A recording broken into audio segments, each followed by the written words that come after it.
পৃথিবীর মানচিত্র থেকে ইসরায়েলের নাম নিশানা মুছে দিবে। আমরা মুসলিম বিশ্বকে আহ্বান জানাবে, বিনা উস্কানিতে ইসরায়েল গত শুক্রবার ইরানের উপর অতর্কিত হামলা চালিয়েছে। আমরা এই হামলার তীব্র নিন্দা জানাচ্ছি। ইসরায়েল যদি ক্ষান্ত না হয় তাহলে পুরো মুসলিম বিশ্ব পৃথিবীর মানচিত্র থেকে ইসরায়েলের নাম নিশানা মুছে দিবে। আমরা মুসলিম বিশ্বকে আহ্বান জানাবে,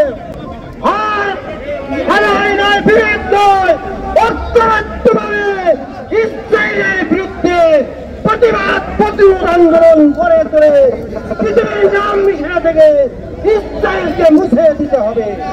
আমরা জাতিসংঘকে বলবো, আজকে যথা আহ্বান করা হয়েছে ইসরায়েলের বিরুদ্ধে কার্যকর পদক্ষেপ গ্রহণের সিদ্ধান্ত গ্রহণ।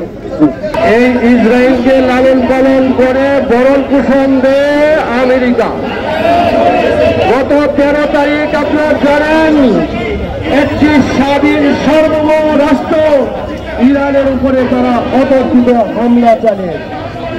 সুতরাং ইরানের বাঁচার অধিকার আছে।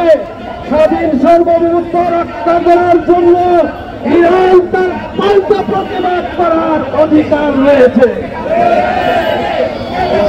মধ্যপ্রাচ্য সহ সকল মুসলিম দেশগুলোকে বলতে চাই, ইরানের সার্বভৌমত্বের পক্ষে আপনাদেরকে যদি না দাঁড়ান, আপনাদের সার্বভৌমত্ব থাকবে না। ইরান সাহস করে প্রতিবাদ করেছে, পাল্টা আক্রমণ চালিয়েছে। এবং ইসরায়েল ইতিহাসে যা ঘটনা তা ঘটেছে। আজকে তেল আবিব বিভিন্ন এলাকাতে আজকে বোমা পড়ছে, তা বুঝতে পারছে বোমা মারার শাস্তি কতটুকু হয়। সাথে সাথে আমরা বলতে চাই, মুসলিম বিশ্বের শাসকরা এগুলো চুপ করে আছে। সোচ্চার হন, ঐক্যবদ্ধতার মোকাবেলা করুন। যদি ইসরায়েলকে আক্রমণকে প্রতিহত করা না চায়, তাহলে আপনারা আরব বিশ্বের কেউ থাকতে পারবেন না। আপনাদের দায়িত্ব হচ্ছে 200 কোটি মুসলমানদের পক্ষে দাঁড়িয়ে, ইরানের পক্ষে দাঁড়িয়ে আজকে ইসরায়েলকে প্রতিহত করা, তার ধ্বংস করে দেওয়া।